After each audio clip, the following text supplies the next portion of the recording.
Hey guys, Prowl 1701 here, and today I'm going to talk about Doctor Who, naturally. And today's topic is 10 times Doctor Who disappointed me. 10 times that something related to Doctor Who left me highly disappointed, or at least to a large degree disappointed. It's not necessarily that, say an episode was terrible, but maybe it just wasn't what I was expecting. Maybe it was something that just, fan consensus had it up here, and when I saw it, I was like, it seems a little high. Maybe something I just found very overrated, or just something that didn't live up to either its reputation or live up to, I think, what a lot of people thought it should have. So, these aren't done in any particular order. I just kind of wrote them as I was thinking of them, so it's not like a worst to best. Just 10 times Doctor Who disappointed me. Number 1 on the list is the 60th anniversary specials. Don't get me wrong, the 60th anniversary specials are enjoyable. I don't think they're bad. I enjoy all three. I like the Star Beast, I really like Wild Blue Yonder, and I like the Giggle. Now, 2 of those 3 definitely have some problems. They're not perfect, and I still feel like the Big Finish version of the Star Beast is better between it and the TV version, partially just because of its longer running time, so it's able to flesh the story out better. But I still found them disappointing because I think a lot of us wanted a multi-Doctor story for an anniversary. It's just kind of tradition at this point. I think we wanted Matt Smith or Peter Capaldi showing up. I think a lot of us wanted our Tom Baker cameo. I think a lot of us wanted Tom Baker to show up, especially since he didn't show up in Power of the Doctor like all the other classic Doctors, surviving classic Doctors did. I feel like a lot of us figured, well, maybe since he's not in Power of the Doctor, that means they're holding him back for something. And especially as Tom Baker was 89 years old at the time, it's far likely this was really the last opportunity we had to have him for an anniversary. Because even if he's still around at the 70th anniversary, he'll be 99, and he'll probably not want to be involved because he's 99.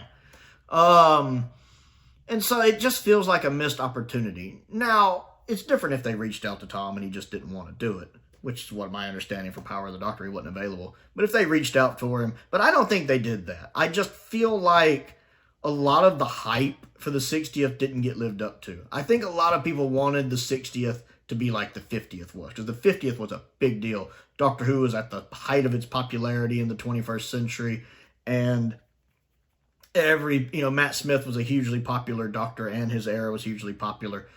They really pulled out the stops for the 50th. And the 50th is a good anniversary. It's not the best, but it's a good anniversary special. A lot of people wanted the 60th to live up to that, and I don't feel like it did. I enjoyed seeing Tennant back, for the most part. I enjoyed seeing Donna back, for the most part. They have such good chemistry together, David Tennant and Catherine Tate, and the 10th/14th Doctor and Donna have good chemistry together. And it was nice to see Wilf one last time as well. I think most people would agree that seeing Bernard Cribbins back again was wonderful and wish we would have had more of him. But I never felt like the 60th lived up to the hype the fandom had built up around it, and that I know I personally was hoping for it. While I found them enjoyable, I just felt like they could have done so much more, and not having multiple Doctors feels like a missed opportunity. That being said, since we knew we were only getting Tennant back for 3 specials, if you had thrown in multi-Doctors, that would have taken, I think, some of the spotlight away from him. I think since the 14th Doctor only really has 3 stories, I do feel like he should be kind of the main focus, and I can see where multi-Doctors would have pulled away the spotlight from him there. I do wish we'd gotten more of him, and I do like the Liberation of the Daleks comic story. Next on the list is The Power of Kroll. Most of you know I'm not a fan of The Power of Kroll. I find it disappointing mainly because it's a Tom Baker story, and Tom Baker stories are just generally better. This is the only Tom Baker story that I would call borderline unwatchable. Even a couple of the other Tom Baker stories I'm not a big fan of, like, say, The Leisure Hive, is watchable. Do I think The Leisure Hive is bad? Yes. Do I think it's unwatchable? No. And I can still get through it fine. Maybe a D-level story. Maybe E-level. Certainly not F or garbage level, though. Watchable. Power of Kroll is just, it's the only one even Tom can't save it. It's the only time. He has a couple moments in it, like you got that look on your face like you're adding 2 + 2 and getting 4. He has a couple moments in it I like. But just that one, it's just disappointing for me because I expect... Tom is one of those doctors who can help salvage bad stories, much like Peter Capaldi. Even if you give him a bad story, and Patrick Troughton as well, you give them a bad story, they can bring it up. They can carry it up a little bit. They're not necessarily going to be able to carry the whole thing on their shoulders and make it good, but they make it more watchable. Patrick Troughton does this, of course, with the Dominators. And Peter Capaldi does this with several of his stories where, you know, Oxygen is pretty terrible, but Peter Capaldi makes it almost watchable. Not quite, but almost.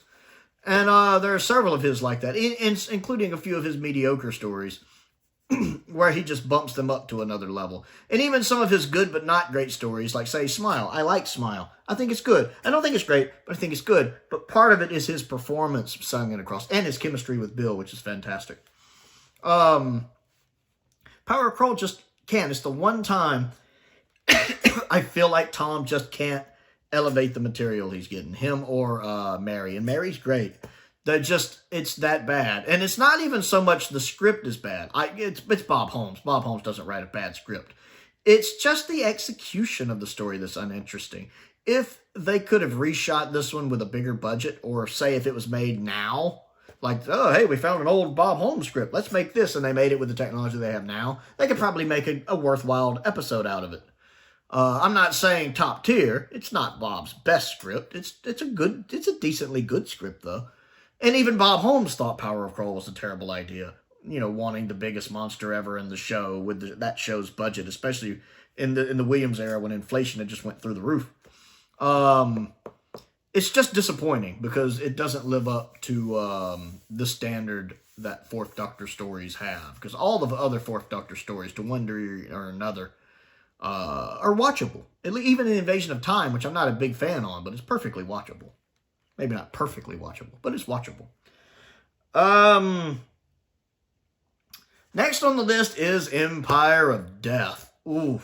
If I was ranking these, this one would probably be at the top. It would be in contention for it. Empire of Death was just so underwhelming coming off Season 1. Season 1 had been a pretty mixed bag. You had the first episode, which I didn't really care for. You'd had a Christmas special I thought was kind of middle of the road. The first episode I didn't care for. But then you had a run of 4 episodes I liked.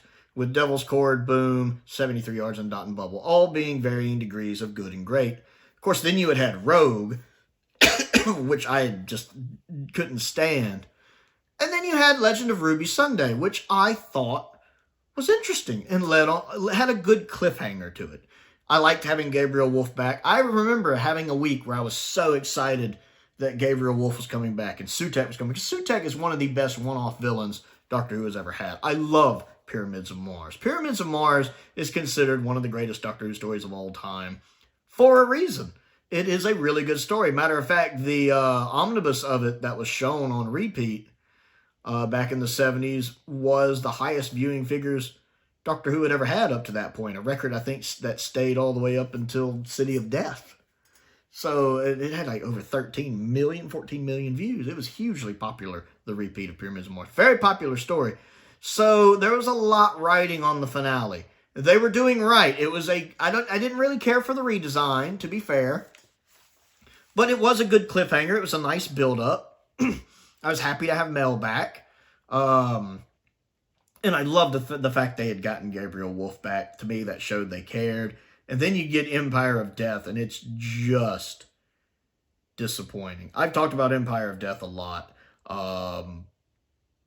It's ridiculous. It's just bad writing. It feels like fan fiction. And it has no stakes and no tension, because you know it's just going to be a big reset, much like with Last of the Time Lords in Series 3, when everything pretty much just gets reset at the end. You know, when you see Kate Stewart in that whole room of Unit dying, and then Ruby's mom dying, you're like, okay, he's going to fix it. Big reset button. Big red button that has reset on it. Click! Hit the reset button. Click! You knew it was going to happen. And since I figured that out so quickly, all the stakes went out the window. I also didn't like what they did with Mel, with her becoming kind of one of the zombie-possessed things. I didn't like that. Although I do wonder what Bonnie thought of having to wear the makeup. I'd love to hear an interview with her talk about that. I didn't really like that they did that. And then how they get Sutek at the end by putting a leash on his collar. And then the whole, I stop death by killing death, and then sending him through the vortex fixes. Huh? Make it make sense. I don't get it. What? We're going to fix death by killing death, which 2 negatives make a positive? I still don't understand the logic of this story at all. And to be fair, the whole bit about, well, when you sent me forward into the future, into the time vortex, which it wasn't the time vortex, he was in a time corridor. Jesus God, Russell, do you have any idea what you're doing? He just latched onto the TARDIS and was chilling out on the TARDIS the whole time. So when the TARDIS was painted pink in Happiness Patrol, was Sutek going, bleh? When Jack is hanging onto the TARDIS at the beginning of Utopia, is he screaming and Sutek's just like, sup? It's so stupid. It's one of those things that when you start actually thinking about it, it's so stupid. Oh, it's so stupid. Also, by the time the Doctor had left in the time vortex, Sutek had already been sent into the future to his own death. The Doctor saw him die. I don't mind them bringing Sutek back. There are creative ways you can do that. I have my own fan theories. The audios have done that better. The 7th Doctor audio, The Triumph of Sutek, while not exactly a masterpiece, is still middle of the road to good, and is a much better way to bring Sutek back than this. I've always maintained they could have made it to where his will survived, just like Omega, and someone accidentally opened up that time corridor, and his spirit got out and possesses somebody, takes over their body. And that it was just his body that was destroyed. Would have made way more sense than bringing us Scrappy-Doo on acid. Oh, what a disappointment. What a way to end Shooty Atlas first season. Just utter disappointing. Utter disappointing. I just felt so deflated after this. Next on the list is Delta and the Bannermen. Now, I had never seen Delta and the Bannermen until I started doing this channel. And I had mentioned, there was a lot of classic, not a lot, but there were still gaps I had in my classic Doctor Who knowledge for all of the Doctors at that point, especially the first Doctor. And someone sent me Delta and the Bannermen. So I got to watch it. And Delta and the Bannermen was interesting because I had heard good things and bad things, but I heard more good things. I know one of the guys on the merchandise forum, Bobby loves Delta and the Bannermen. And then I watched it and I didn't care for it. I don't think it's very good. It's not the worst Doctor Who ever, to be fair. And it has good things going on in it. I liked Riley. Is that her name? Riley. She would have made a good companion. I like her a lot. The actress playing her does good. Love the beekeeper in it too. The guy playing the beekeeper is great. He's awesome. The guy playing the main villain is great. He's a little over the top, but it's a good over the top. A couple good cliffhangers in there. But the whole busload of people dying. People try to tell me season 24 is not dark. It's dark. But overall, I didn't like it. I found it disappointing. I also like, what's his name? Bert, the older guy who runs the little place. I like him. But the actual place looks like an old, rundown, not used place because that's exactly what it was in real life. The guy who's transforming himself to be with the other girl, him as an actor, I just didn't care for in it. The green baby didn't do much for me. It's a mix of good and bad, that's for sure. But I don't find it that good, and I definitely find it disappointing since I was kind of led to believe it would have been better than that. Maybe not top tier Doctor Who, but better than that. So, especially as someone who tends to like season 24 and feel like season 24 gets a bum rap. I felt like, I'm trying to remember, did someone send me Delta and the Bannermen, or did I see it when the season 24 box set first came out? I don't remember, actually. Might have been when the season 24 box set came out. I forget. I just remember, as someone who tries to defend season 24, then I watched Delta and the Bannermen, and I'm like, my job just got harder.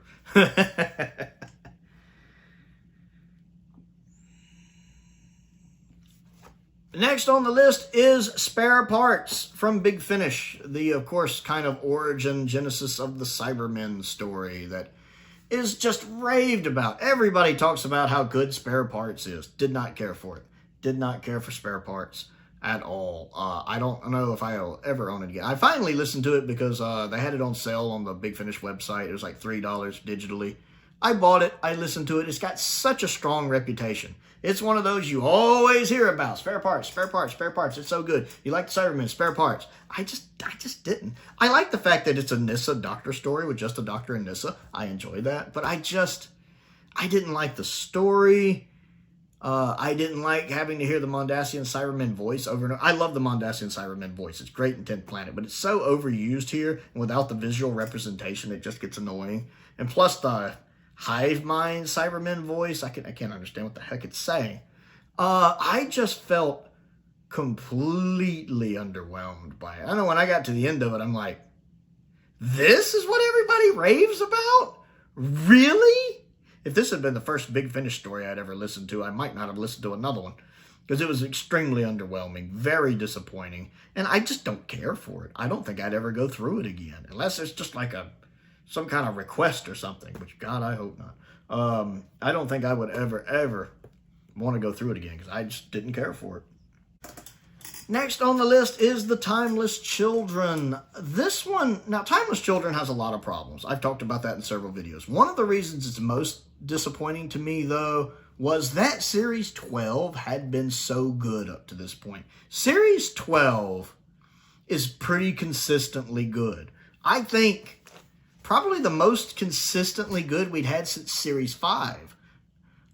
Because there's very few duds in it. I thought Spyfall was good, Part 1 being better, and Part 2 was good. Now, Orphan 55 is not very good, to be fair. It has a couple things it does well, but it's not very good. But then you had the Tesla episode, which I found fantastic. I enjoyed it. You had Fugitive of the Jadoon, which I really enjoy. It's a roller coaster of an episode, that one I really enjoy. You had the Praxius, which I won't say was just terrible, but it's just uninteresting. It's very forgettable, very boring. It's kind of, I used to say it was the modern version of Terminus, but I've actually got to where I enjoy Terminus more now. Praxius is just kind of there. You had The Haunting of Villa Diodati, which I found very good, and Ascension of the Cybermen, which I thought was good and enjoyable, and a nice lead-in to The Timeless Children. I remember after episode 9, after Ascension of the Cybermen aired, before Timeless Children came out, I thought I was going to have to do a video about how good Series 12 was. Is this the best series of Doctor Who we've had in years? And then Timeless Children came out and nixed that idea. It was just so disappointing. It did not live up to the rest of the season. I did not like the lone Cyberman being killed that way. I liked him as a character. I would like to see more of him. Plus, his death was so obvious. I knew it as soon as he's like, it will not leave my body while I live. I'm like, oh, bye-bye. Sure enough, the Master's like, oh, well, I mean, I saw that coming. I do not care for the Cyber Masters or the Cyber Time Lords or whatever you want to call them. That's a stupid idea. I hate that idea. It's so ridiculous. Their design is interesting. I do like their design. But the actual concept, stupid concept. The fact the Doctor, once again, doesn't press the button. I'll do it. I'll press the button. And instead, the white guy has to show up and press the button for her. That's just annoying to me. That, you know, the guy who looks a lot like, kind of like an old man Jesus or something, has to go in and do it for her. It takes me back to that whole Poison Sky bit when the Doctor's like, I'll do it. I'll press the button. And the kid has to come in and do it for him. You know, I'm sitting here going, so when you got to press the button? Anytime now. You know, that scene from Caddyshack. Well, we're waiting. You know? And then the Cybermen themselves are wasted in it. They get destroyed Deus Ex Machina style because a couple strategically placed bombs blow up the whole ship. And the Cybermen, once again, get basically made a generic army for the Master. Again. And don't even get me started with the whole Doctor being the Timeless Child thing, which is... Canon? Nah! The Doctor Who fans aren't going to care about canon. They won't mind at all. Yeah, it was just utterly disappointing on 1,000 different levels. And one of the worst parts to me, aside from how bad the episode is itself, is just the fact it's such a letdown, considering I had found the series to be pretty good up to that point. That whole season had been a really strong season, I felt. And then that just let it down. So that's definitely part of it for me, is that I was finding Series 12, for the most part, to be pretty consistently good. And then it hit that, and I was like, well, highly disappointing. And a huge step down in quality from the rest of the season. Next on the list is the Holy Terror, going back to Big Finish. Now, I don't think the Holy Terror is bad. But I knew back when I've done videos asking about Big Finish stories and what are good ones and ranking them and what's like the best one for each Doctor, the Holy Terror comes up a lot in the comments of being one of the best, one of the 6 Doctors' best stories, the Holy Terror. I remember one specific video. I can't remember which one it was, but I remember in the comments the Holy Terror kept coming up. And I realized, okay, maybe I should check the Holy Terror out. It keeps coming up. And it was okay. It was okay. It's just kind of middle of the road for me. I didn't hate it. I found it very disappointing because it didn't live up to what I thought it would be. And I figured it would easily be one of my favorite Colin stories, when there are several other Colin stories I enjoy more. Most of the Colin stories I've listened to, I enjoy more.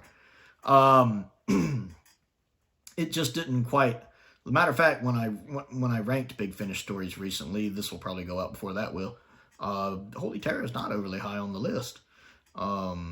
It's just middle of the road, okay. You know, C tier, maybe D tier. I don't know if I would go back and listen to it again. Certainly not anytime soon. I don't know if I ever need to listen to it again. I love the Penguin. I love the fact I got to hear a story with his Penguin partner. That's pretty cool. And I like the Penguin in it. The guy who voices the Penguin's great. But just the actual narrative of the story, meh. So, not bad. Just very disappointing from what I thought it would be. Next on the list, sticking with Big Finish, is The Light at the End, which was kind of like a 50th anniversary Big Finish celebration of Doctor Who, multi-Doctor stories. This is another one people kind of kept hyping up to me. I actually had 2 of my subscribers who wanted to get me this. One of them managed to get it to me. They were both trying to get it to me. And when the first one finally got mailed off, I messaged the second one and be like, oh, it's cool. I've got one on the way. I appreciate it, but no reason to send me a second one. And the actual story, much like the Holy Terror, it's fine. It was okay. Matter of fact, I enjoy the bits when 4 and 8 are interacting together. It's what taught me I really like 4 and 8 together. And my God, why have we not gotten more of 4 and 8 together? I do think the Curator and 8 have done some stuff together, but I would love to see a multi-Doctor story that's 4 and 8 together. Big Finish, get on that. Because the little bit of time they get together, I really enjoyed. Now, I don't remember this one much because I only listened to it once, and it has been some time.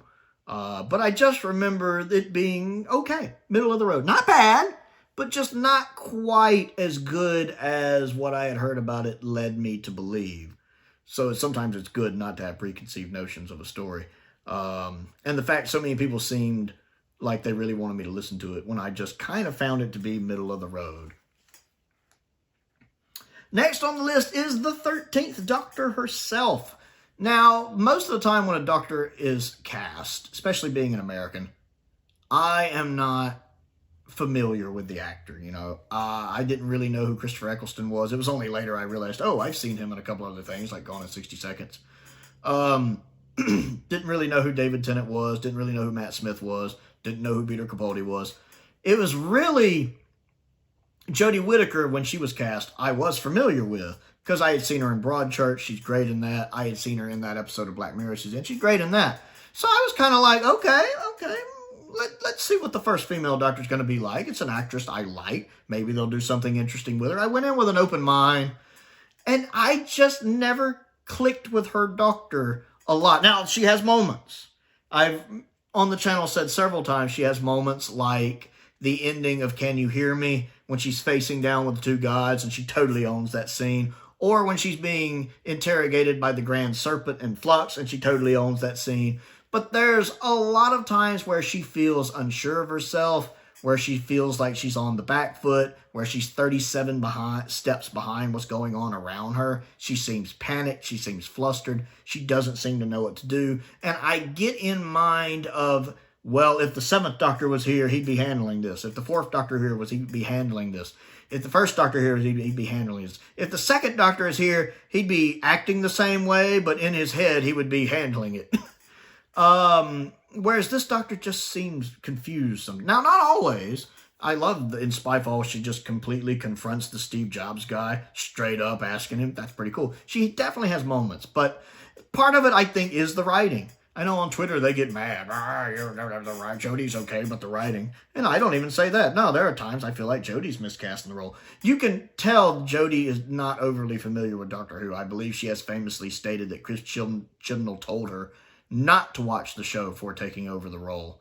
And so she didn't go back and watch Doctor Who. And to me, it shows. I never feel like she had a very good handle on the character, except for those few scenes when she does shine in the role. I never feel like she completely just got the character. Because most of the time, I don't feel like she's the Doctor. I'll put it this way. I think Barbara Benedetti, who is also not a Doctor Who fan or overly familiar with the show, I think Barbara Benedetti was a better female Doctor.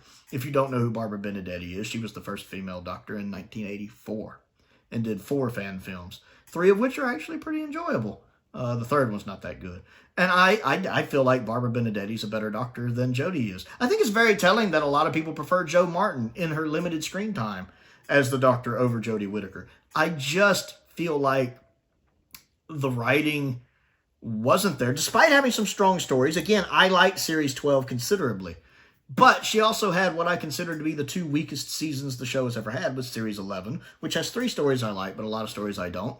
And Flux, which, partially due to the nature of the way it was filmed during the height of COVID, which isn't their fault, but it's a mess. Flux is such a mess. And you could tell it was originally supposed to be longer. It is just a mess. Much like Trial of a Time Lord, a mess. And I just never felt like Jodie was the best casting for that, as much as I like her as an actress. So I found the 13th Doctor to be very disappointing. Again, since it's one of the rare times where I was actually familiar with the actor/actress being cast for the role, and so I had certain expectations, and she did not live up to those. And I think it's rough that the first female Doctor, a lot of people feel the same way, and so it's going to make it hard to cast, I think, another female in the role, simply because a lot of people are going to be like, hey, you tried that, it didn't work, which is a shame because Jo Martin's great in the role. I haven't listened to her Big Finish audio yet, but I think I would like to at some point, because I think the little bit of screen time she had, she was great. So, yeah, hugely disappointing, the 13th Doctor. And last on the list, and this isn't all of them. Matter of fact, I'm already planning a second video with some more of these. Last on the list is Hellbent. Now, I don't think Hellbent is the dumpster fire some people think it is. Do I think it's good? Not really. I don't really think it's good. I don't necessarily think it's bad. I think it's kind of middle of the road-ish, or almost middle of the road.